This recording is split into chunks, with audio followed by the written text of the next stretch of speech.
நீங்கள் ஒரு படம் நீங்கள் வந்து எடுக்கிறீங்க, அந்த படத்தை நீங்கள் நேரடியாக சென்சார் போர்டில் போயிட்டு நீங்கள் பென்ட்ரைவ் காப்பி பண்ணி ஹார்ட் டிஸ்க் கார்ட் பண்ணியிருந்தாங்க, நாங்கள் படம் எடுத்துட்டோம், நீங்கள் எனக்கு சொல்லுங்கள் அந்த படத்தை இருந்தால் சர்டிஃபிகேட் கொடுக்குறீங்களா?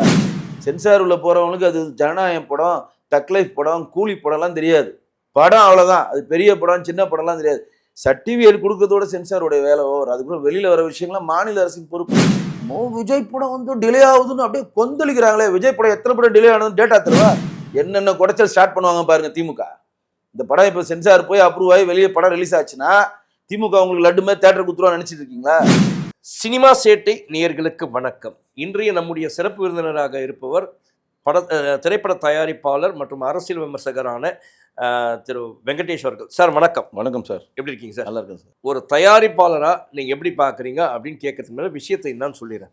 ஜனநாயகம் திரைப்படம், ஜனநாயகன், அதுக்கும் பராசக்தி 2 படங்களுக்குமே வந்து இந்த தணிக்கை குழுவில் வந்து அந்த சான்றிதழ் கொடுக்காம இழுத்தடிச்சிட்டு இருந்தாங்க. இதில் இன்னைக்கு வந்து பார்த்தீங்கன்னா வந்து இந்த பராசக்திக்கு வந்துடுச்சு. பட் ஜனநாயகன் வந்து பார்த்தீங்கன்னா கோர்ட்டில் இருக்குது. ஓகேங்களா? கோர்ட்டில் ஒரு ஜட்ஜு ஆர்டர் கொடுத்துட்டாரு. இப்போ நெக்ஸ்ட்டு அப்பீல் போயிருக்காங்க. அதை பற்றி சொல்லுங்கள். தணிக்கை குழு எதுக்கு இருக்குன்னா, central board of film certification வந்து தணிக்கை பண்ணி சர்டிஃபிகேட் கொடுக்க தான் இருக்குது. யாருக்கும் சர்டிஃபிகேட் கொடுக்க மாட்டேன்னு சொல்லவே மாட்டாங்க. அவர்கள் படம் பார்க்குறப்ப எந்தெந்த காட்சிகள் வேணும், எந்தெந்த காட்சிகள் சமுதாயத்துக்கு எதிராக இருக்குது, ஜாதி மோதல்கள் வர மாதிரி இருக்கா, வன்முறை காட்சிகள் அதிகமாக இருக்கா, ஆபாசம் எதுனா இருக்கா, இதை பார்த்தா இளைய தலைமுறைகள் எதனா கெட்டு போவாங்களா அப்படின்றதெல்லாம் தெளிவாக மானிட்டர் பண்ணி தான் ஒரு குழு கொடுப்பாங்க. சரிங்களா? அதையும் வந்து முன்ன மாதிரி வெறும் யூஏலாம் இப்போ கிடையாது. இப்போ வந்து எந்த கட்டு இல்லாமல் ஒரு படம் ஆச்சுன்னா கொடுத்துருவாங்க. இந்த படம் வந்து ஓகே தேட்டரில் போகலாம், எதுவுமே இல்லைன்னு. ரொம்ப வன்முறை காட்சிகள், ரொம்ப ஆபாசமாக இருக்குது, சொல்ல முடியாத காட்சிகள் தான் இருக்குன்னா கொடுத்துருவாங்க. யூஏல தான் ஒரு செக் இருக்குது. யூஏ 7+, 7 வயதுக்கு உட்பட்டவர் மேலே இருக்கவங்க பார்க்கலாம். யூஏ 13+, 13 வயதுக்கு மேற்பட்டவங்க தான் பார்க்கணும். யூஏ 16+. இங்கே இருக்கக்கூடிய நிறைய பேருக்கு இந்த விஷயங்கள் தெரியாது. நீங்கள் சென்சார் போர்டு அப்ளை பண்ணி அதில் போர்டில் போயிட்டு நீங்கள் உங்கள் படத்துக்கு சென்சார் சர்டிஃபிகேட் வாங்கின பிறகு தான், சென்சார் சர்டிஃபிகேட் கிடையாது, central board of film certification வாங்கின பிறகு தான் நீங்கள் ரிலீஸ் டேட்டே சொல்லணும். இது ஃபஸ்ட்டு குற்றம் அவங்க பண்ணுறது.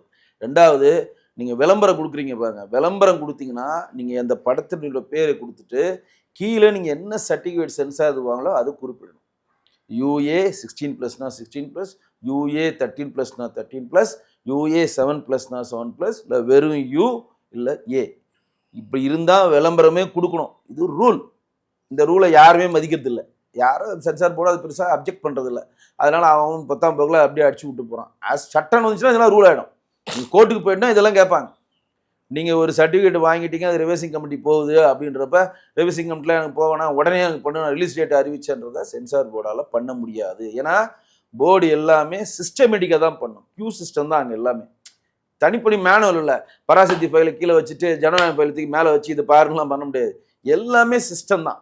இப்போ ரிவைசிங் கமிட்டி போகுதுன்னா ரிவைசிங் கமிட்டி போகிறதுக்கு என்னென்ன படங்கள் முன்னாடி இருக்கோ அந்த படங்கள் போன பிறகு தான் இது போகும். இது ரூலு. இது எல்லாமே சிஸ்டமாக போகும். நீங்கள் ஒரு படம் நீங்கள் வந்து எடுக்கிறீங்க, அந்த படத்தை நீங்கள் நேரடியாக சென்சார் போர்டில் போயிட்டு நீங்கள் பென்ட்ரைவ் காப்பி பண்ணி ஹார்ட் டிஸ்க் கார்ட் பண்ணியிருந்தாங்க, நாங்கள் படம் எடுத்துட்டோம், நீங்கள் எனக்கு சொல்லுங்கள் அந்த படத்தை இருந்தால் சர்டிஃபிகேட் கொடுக்குறீங்களா? அங்கே இருக்கக்கூடிய சினி பெட்ரோல்னு சொல்லலாம், சினி போர்ட்டல்னு ஒரு வெப்சைட் இருக்கும். அதில் போய் நீங்கள் அப்லோட் பண்ணணும். உங்களோட டீட்டெயில்ஸை எல்லாமே அப்லோட் பண்ணி நாங்கள் ரெடியாக இருக்கிறோம் சார், பணம் எங்கள்கிட்ட டிரான்ஸ்லேட் பண்ணிட்டோம், அதை வந்து இங்கிலீஷில் ஃபுல்லாக மொழி மாற்றிட்டோம், ஃபுல் வசனங்கள் இங்கிலீஷில் வந்து டிரான்ஸ்லேட் பண்ணியிருக்கோம், இந்த இதெல்லாம் ரெடியாக வச்சுருக்கோம் நீங்கள் சொன்ன பிறகு அந்த சினி போர்ட்டல்லேருந்து அங்கே இருக்கக்கூடிய R1 ரிஜினல் ஆஃபீஸர் என்ன பண்ணுவார்னா, அங்கே இருக்கக்கூடிய எக்ஸாமினிங் கமிட்டிக்கு அந்த படம் பார்க்குறதுக்கு 7 நாளுக்குள்ளே அவர் கொடுப்பார். 7 நாளுக்குள்ளே அவங்க படம் பார்க்கணும். 7 நாளுக்குள்ளே தேட்டர்ஸ் எந்த தேட்டரும் அந்த தேட்டரில் வந்து படத்தை வந்து 4 பேர் ஆட்கள், 2 பெண்கள் 2 ஆண்கள், ஒரு சென்ட்ரல் கவர்மெண்ட் எம்ப்ளாயி 5 பேர் பார்ப்பாங்க. இதுதான் ரூல். அந்த 5 பேர் பார்த்து முடிஞ்சுட்டு அதில் என்ன மெஜாரிட்டி வருதோ அதை வந்து சில விஷயங்களுக்கு சொல்லுவாங்க. சார் இந்த காட்சி வன்முறை அதிகமாக இருக்குது, இது வந்து 16+ எங்களால் தர முடியாது, தான் தர முடியும். சார் இந்த படம் வந்து ரொம்ப நல்லா இருக்குது, எந்த கட்டு இல்லை சார், நேரடியாக கொடுத்துரும், கையெழுத்து போட்டு நீங்கள் மறுநாளுக்கெல்லாம் நீங்கள் ஆன்லைனில் சர்டிஃபிகேட் நீங்கள் எடுத்துகிட்டு நேராக ஆஃபீஸில் வந்து கையெழுத்து போட்டு ஒரிஜினல் வாங்கிக்கோங்க. எங்கேயுமே யாரும் நேரடியாக பார்க்க முடியாது. அந்த படத்தை யார் சென்சார் பண்ணாங்கன்னு எப்போ தெரியும்னா, அந்த படம் ரிலீஸ் ஆகி போர்டு போடுறான் பாருங்க, யூஏ சென்சார் போர்டு சர்டிஃபிகேட் ஒன்று வருது. இப்போ central board of film certification first எத்தனை போடுவான் டிஸ்க்ளைமருக்கு முன்னாடி. அப்போ தான் அந்த படத்தை யார் யார் பார்த்தாங்கன்ற லிஸ்ட்டே வரும். அது வரையும் அது யார் யார் பார்த்தாங்கன்னே தெரியாது, யாருக்குமே தெரியாது. ஏன்னா யாருமே வெளியில் சொல்ல மாட்டாங்க. இதுதான் ப்ராசஸ். இந்த ப்ராசஸ் எதுவுமே தெரியாமல் இஷ்டத்துக்கு ஆகும் பொது வழியில் எதையோ சொல்லிட்டு இருக்கிறான். ஒரு படம் பார்த்த பிறகு அது சர்டிஃபிகேட் ஆன பிறகு சிஸ்டத்தில் ஏற்றி சர்டிஃபிகேட் இஷ்யூ ஆகி பச்சை இங்கில் கையெழுத்தாகி வெளியில் வந்த பிறகு தான் நீங்கள் வந்து அது சம்மந்தமான வழக்கு தொடர்றதுக்கு உங்களுக்கு ரைட்ஸ் இருக்குது. ரைட். ஒரு சென்சார் பண்ணுறாங்க படம், அதுக்கு வந்து சர்டிஃபிகேட் கொடுக்கல, ஆர்சிக்கு ரிவைசிங் முன்னதெல்லாம் ட்ரிபுனல் இருந்துச்சு, அதெல்லாம் பிரச்சனை ட்ரிபுனல் கிடையாது. இப்போ ட்ரிபுனல் கிடையாது. இல்லை இல்லை, முன்னாடி ரிவைசிங் கமிட்டி போய் அது ஒத்துவரலாம், ட்ரிபுனல் கமிட்டி போகும். இப்போ வெறும் ரிவைசிங் கமிட்டி அது விட்டு கோர்ட்டு தான். ஆமாம், புரியுதுங்களா? இப்போ ஒரு படம் வந்து நிராகரிச்சிட்டாங்கன்னு ஒரு அப்ளிகேஷன் கொடுத்துறாங்க, அப்ளை பண்ணிட்டாங்க. அப்ளை பண்ணதுக்கப்புறம் எவ்வளோ நாளுக்குள்ள சென்சார் சர்டிஃபிகேட் கொடுக்கணும் சார்? அப்படி இல்லைன்னா அவங்க ரிவைசிங்க்கு ரெக்கமெண்ட் பண்ணாங்க, ரிவைசிங்கில் எவ்வளோ நாள் வரைக்கும் எடுக்கலாம்? ரிவைசிங் 3 நாள் எடுத்துக்கணும். 3 நாள் ரிவைசிங் எடுத்துருவாங்க. இப்போ நீங்கள் ஜனநாயக படம் எடுத்திங்கன்னா ஃபஸ்ட்டு வந்து 3 பேர் வந்து அந்த படத்துக்கு யூஏ அப்ரூவ் பண்ணலான்னு சொல்கிறாங்க.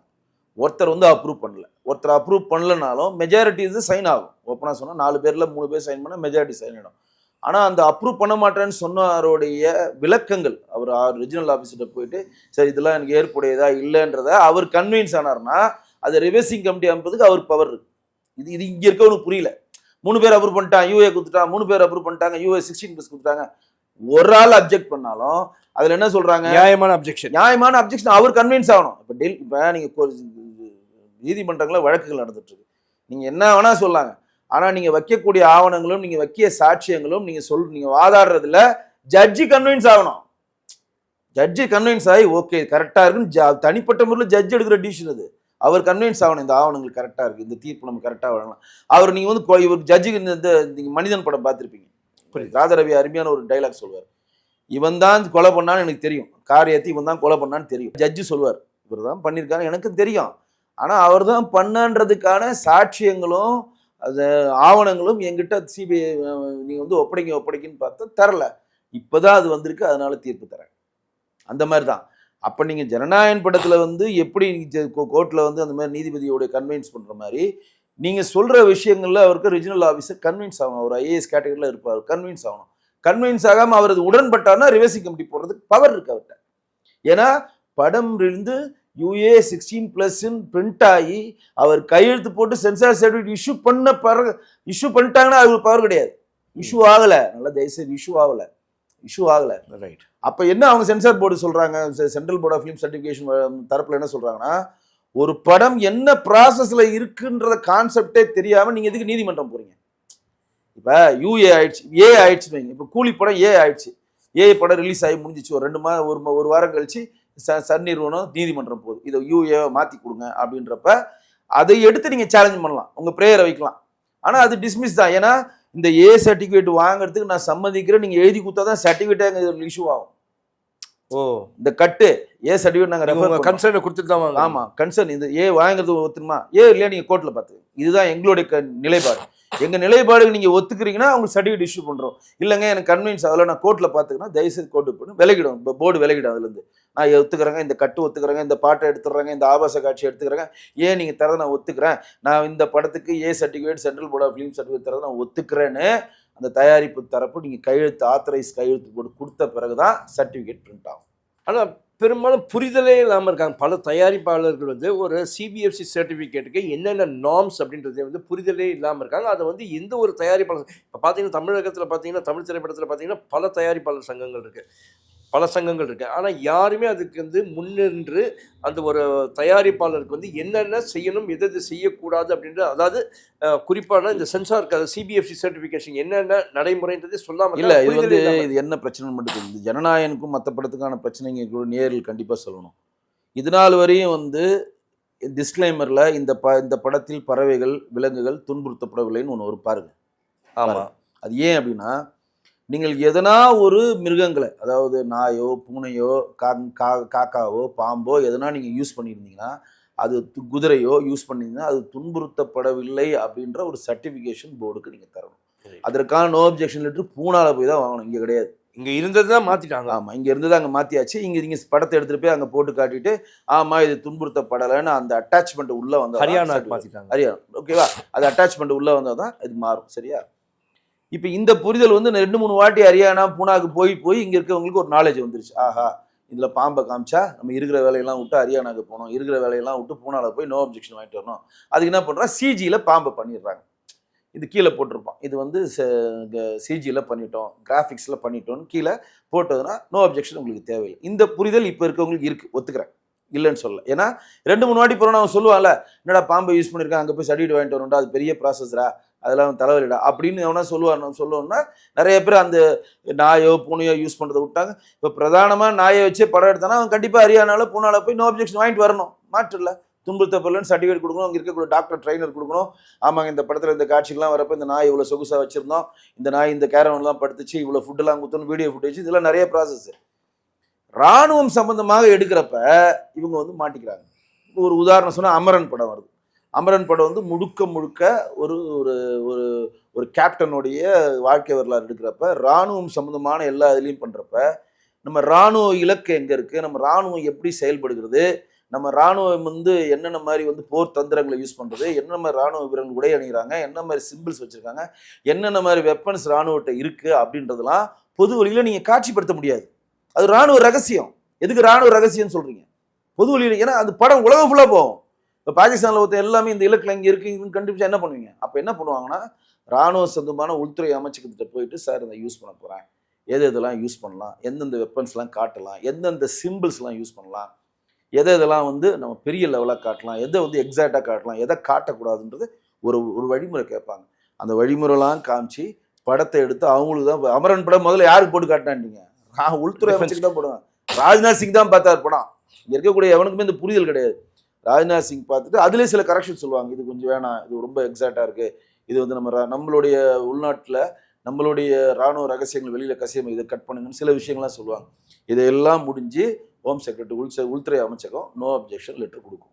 அப்படி கொடுத்ததுனால தான் அமரனில் எந்த பிரச்சனையும் இல்லை. இப்போ ஜனநாயகம் என்ன பிரச்சனை, இந்த நாலேஜ் இல்லாமல் இவங்க போரோடைய ராணுவம் சம்பந்தமான எல்லா சிம்பிள்ஸையும் அசால்ட்டாக யூஸ் பண்ணுறாங்க. அப்போ என்ன கேட்பாங்கன்னா அங்கே இருக்கவங்க இதுக்கு நோ அப்ஜெக்ஷன் வேணும், உள்துறை அமைச்சகத்தில் போய் நோ அப்ஜெக்ஷன் கொடுங்க, வாங்கி கொடுங்கன்னு கேட்பாங்க. யாருன்னா ஒருத்தர் அப்ஜெக்ட் பண்ணி கேட்பாங்க. இப்போ ராணுவத்தில் இருக்கக்கூடிய எல்லா சிம்பிளையும் மோடி ஆட்சி மாத்திருச்சு தெரியுமா உங்களுக்கு?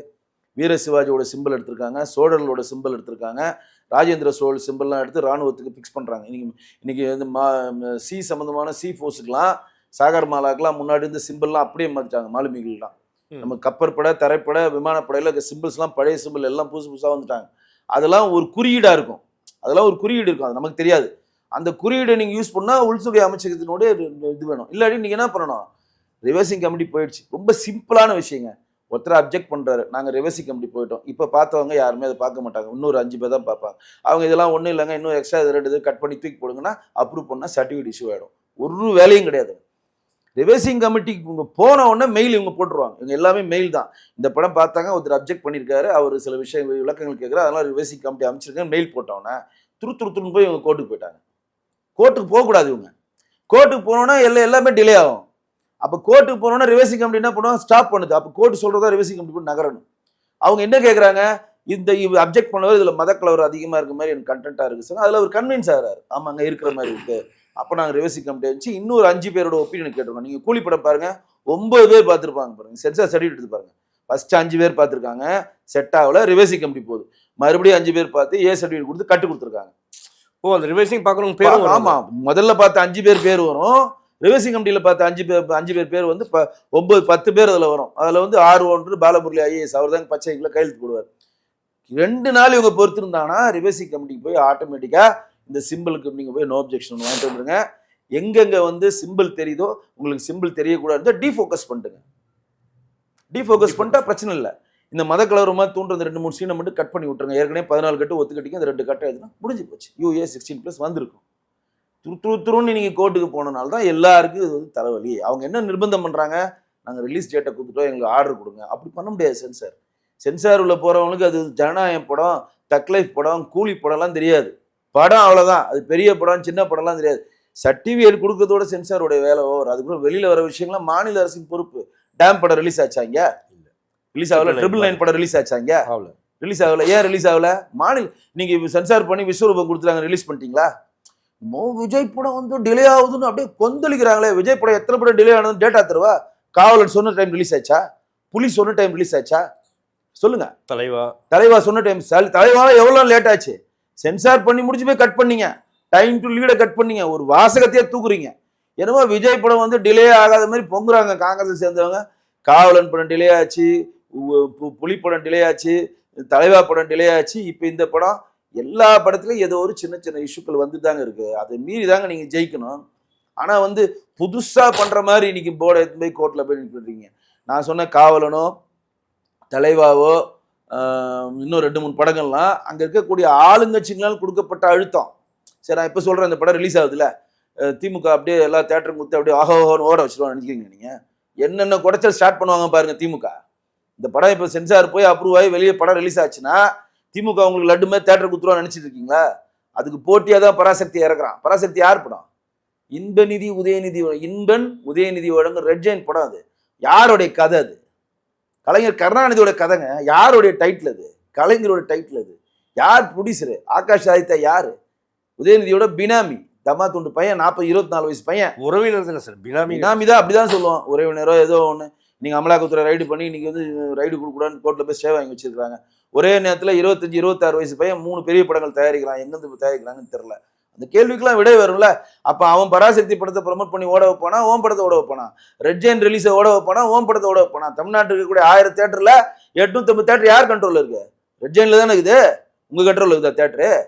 பாருங்க. இப்போ சென்சார் போர்டை வச்சு உங்களுக்கு குளிர் காஞ்சி நிற்கிறாங்க. அது எப்படி இருந்தாலும் குறிப்பிட்ட கட்டுக்கு எடுத்து படம் ரிலீஸ் ஆக தான் போகுது. ரிலீஸ் ஆன பிறகு திமுக என்னென்ன அட்டூழி பண்ணுன்னு பாருங்க சார். இப்போ இன்னைக்கு வந்து இந்த வழக்கு வந்து இப்போ வந்து அப்பீலுக்கு வந்திருக்கு. இன்னைக்கு அப்பீலுக்கு வந்தது எப்போ உங்களோட வியூகம் எப்போ படம் ரிலீஸ் ஆகக்கூடிய? இல்லை, அப்பீலுக்கு வந்தது ஜட்மெண்ட் கொடுக்குறத பற்றி தாங்க. அது நம்ம தலையிட முடியாது. ஜட்ஜு வந்து டைம் வாங்கலாம். சில இது வந்து உள்துறை அமைச்சிட்ட போய் நீங்கள் வந்து இப்போ நோ அப்ஜெக்ஷன் வாங்கிட்டு வரணும் கூட ஆர்டர்லாம் இல்லை, எதுவுமே தேவையில்லை, நாங்கள் எங்களோட சுப்பீரியர் பவரில் வச்சு இந்த படம் ரிலீஸுக்கான ஆர்டர் கொடுக்குறோம், ரிவர்சி கமிட்டி கேன்சல் பண்ணுறோம் கூட சொல்லலாம். அது தீர்ப்பு வந்தவன தான் தெரியும். அதுக்கு பற்றி நம்ம வந்து விமர்சனங்களை பொது வைக்க முடியாது. ஆனால் சென்சார் போர்டு ஏன் அப்பீல் போகுதுன்னா, இந்த மாதிரி அப்ரூவ் ஆயிடுச்சுன்னா எல்லாருமே சென்சாரை மதிக்காமல் எங்கே போய் கோர்ட்டுக்கு போக ஆரம்பிச்சுவாங்க. இப்போ அப்பீல் சென்சார் ஏன் போகுது? ஜனநாயகம் ரிலீஸ் பண்ணணும் தான் சென்சாரோடைய மோட்டிவும். ஜனநாயக படத்தை முடக்கணும்னு எந்த போர்டும் நினைக்காது. சென்ட்ரல் போர்ட் ஆஃப் ஃபிலிம் சர்டிஃபிகேஷனோட வேலை சர்டிஃபிகேட் இஷ்யூ பண்ணுறது தான். அந்த படம் வந்து முடக்கணுன்றது அவங்களுக்கு வேலையே கிடையாது. அப்போ நீங்கள் இதை வந்து ஒரு முன்னுதாரணமாக ஆகிட்டுனா அடுத்த வாட்டி ஒரு கமிட்டி வந்து இது வேணாங்க ரிவர்சி கமிட்டி போகும், எக்ஸாமினி கமிட்டி பார்க்குது, வேணான்னு ரிவர்சி கமிட்டி போகிறப்ப இல்லை நான் கோர்ட்டில் போய் பார்த்துன்னா அவன் போக ஆரம்பிச்சிடுவான்ல. அப்போ அவன் அப்பீல் போட்டு அவன் தரப்பு நியாயத்தை சொல்லணும்ல. அவங்களோட அதிகாரத்தை அவங்க விட்டு கொடுக்க முடியாது சார். அதுதான் இப்போ பண்ணுறாங்க. இதில் வந்து அப்போ நீங்கள் சொல்கிறத பார்த்தா இதில் வந்து எங்கேயுமே பாஜகவுடைய வலியுறுத்தல் கிடையாதா இந்த சென்சார்? எதுலையுமே கிடையாது. சர்டிஃபிகேஷன் இந்த படத்தில் யார் பார்க்குறாங்கன்னு உங்களுக்கு தெரியாது. சென்சார் போர்டு சர்டிஃபிகேட் வெளியே வந்தோம்னா இந்த படத்தை யார் பார்த்தாங்கன்னே தெரியும். எந்த அரசாங்கமும் இது உள்ள புந்த இன்னைக்கு கூட இன்னைக்கு வந்து மிகப்பெரிய ஒரு சப்போர்ட்டராக இருக்கார் டிஎம்கே யஷ்வீஷரோட பேட்டி எடுத்து பாருங்க. அவர் சென்சார் போர்டில் 2 வார்டு ரீஜனல் ஆஃபீஸராக இருந்தார், ரீஜனல் ஹெட்டாக இருந்தார். அவரோட பேட்டி பாருங்க, தெளிவாக சொல்லியிருக்காரு அவர். ஏன்னா போர்டு உள்ள யாருமே வர முடியாது, எந்த கட்சியும் வர முடியாது. ஏன்னா இது பாஜக காரங்கள் மட்டும் இதில் போர்டில் இருக்க மாட்டாங்க. பெரிய பெரிய ஆசிரியர்கள் இருப்பாங்க, பேராசிரியர்கள் இருப்பாங்க, ரிட்டையர்ட் ஜட்ஜஸ் இருப்பாங்க, ரிட்டையர்ட் போலீஸ் ஆஃபீஸர் இருப்பாங்க, சமூக சேவர்கள் இருப்பாங்க, வேறு மாற்று மொழியில் மிகப்பெரிய லெவலில் ஆடிட்டர்ஸ் இருப்பாங்க. எல்லாருமே அதில் இருப்பாங்க. பப்ளிக்கோட ஒப்பீனியன் தாங்க அந்த 4 பேர். இங்கே எப்படிமே கட்டமைக்கிறாங்க, படம் பார்க்குற 4 பேருமே பாஜக ஆளுன்னு சொல்லி இவங்க கட்டமைக்கிறாங்க. அந்த மாதிரிலாம் கிடையவே கிடையாது. அது மாதிரிலாம் இருக்கவே முடியாது. அதே மாதிரி அந்த 4 பேரை டிசைட் பண்ணுறதும் சிஸ்டம் தான் டிசைட் பண்ணும். திடீர்னு போவோம் ஒரு பெரிய படம் பார்ப்பாங்க, பெரிய படம் நினச்சி போவாங்க, சாதாரண மொக்க படத்தை உட்காந்து பார்ப்பாங்க. ஏன்னா அது வந்து சிஸ்டமே செயல் பண்ணி அனுப்பிச்சிடும் 4 பேருக்கு. யாருமே இருக்கும். ஆமா, அந்த 100 பேர் இருக்காங்கன்னா 100 பேருக்கு அந்த இது சிஸ்டம் செயல்படுத்திக்கிட்டே இருக்கும். இப்போ 4 இப்போ நீங்கள் இப்போ 4ஆவது உங்களை தேர்ந்தெடுத்துட்டாங்க, நீங்கள் அவைலபிள் இல்லை, அடுத்த ஆள் கொடுக்கும். அதை உங்களுக்கு ஃபோன் பண்ணுவாங்க, சார் என்ன சார் நான் அவைலபிள், அடுத்த சிஸ்டம் என்ன காட்டுது அதுக்கு ஃபோன் பண்ணுவாங்க, நீங்கள் இல்லையா அடுத்து. அப்படிதான் வந்து ஒர்க் ஆகும். தவிர இந்த படத்துக்கு பாஜகவை சேர்ந்தவர் வருவா, இந்த படத்துக்கு காங்கிரஸை சேர்ந்தவன் வச்சுக்கலாம், இந்த படத்துக்கு அப்படிலாம் பண்ணவே முடியாது. அப்படி பண்ணால் நீங்கள் உதயநிதியோட எந்த படம் ரிலீஸ் பண்ண விட்டுருப்பாங்களா? ஏங்க திமுக ஒற்றை எதிரின்னு பாஜக சொல்லுது. உதயநிதி கிட்டத்தட்ட 10 படம் நடிச்சிட்டாரா இல்லையா? கடைசி படம் மாமன்னன் ரிலீஸ் பண்ண விட்டுருக்க வேண்டியதுனா, மாமன்னத்தை இல்லை இது வந்து சமூகத்தை வந்து நீக்கிற மாதிரி ஒரு போக்கு இருக்குது, அதனால இந்த தடை பண்ணுறோன்னு தடை பண்ணாங்களா? தனபால் அவர்களுடைய முன்னாள் சபாநாயகரோட வாழ்க்கையை வந்து பிரதிபலிக்கிற மாதிரி இருக்குன்னு சொல்லி தடை பண்ணாங்களா? யாராலையும் தடை பண்ணவே முடியாதுங்க. அது வந்து இந்த புரிதல் வேணும். காங்கிரஸ் இதை வச்சு குளிர்காயுது, அவ்வளோதான். அது ஒரு இன்னைக்கு ஒரு நாள் காய், அதுக்கப்புறம் காணாமல் போயிடும், அவ்வளோதான். இந்துக்கு ஜனநாயகனுக்கு ரிவர்ஸ் கமிட்டி போட்டதை நம்ம வரவேற்கிறோம். அது அப்படி தான் போடணும். அதை எதிர்த்து ஜனநாயகனுடைய அவங்களுடைய ஒர்க்கிங் ரிலீசிங் ப்ரெஷருக்காக கோர்ட்டுக்கு போனது அவர்களுடைய தப்பு. அது 2 நாளில் அழகாக அப்ரூவ் ஆகி வெளியே வந்துடும் எனக்கு தெரிஞ்சு. ஏன்னா அவங்க ரிவர்சிங் போட்டாங்க, ரிவர்சிங் பார்க்க போகிறாங்க, முடிஞ்சு போச்சு. போய் நீ நோ அப்ஜெக்ஷன் வாங்கிட்டு வர முடியாது சார், எங்களுக்கு டைம் இல்லை, சிம்பிள் எல்லாத்தையும் டிஃபோக்கஸ் பண்ணு, முடிஞ்சு போச்சா? இந்த காட்சிகள் வந்து மதக்கலவை தூண்டுற மாதிரி இதை எடு, முடிஞ்சு போச்சு. அப்ஜெக்ஷன் ஓவர், டக்கு டக்குன்னு கையெழுத்து போட்டு சர்டிஃபிகேட் கொடுக்க போகிறாங்க. இதில் என்ன இஷ்யூஸ் வரப்போகுது? தேவையில்லாமல் கோர்ட்டுக்கு போய் அவங்க நேரத்தையும் வீணடிச்சு central board of film certification நீரடிக்கிறது தான் உண்மை. மிக்க நன்றி சார். நன்றி. நன்றி நேயர்களே.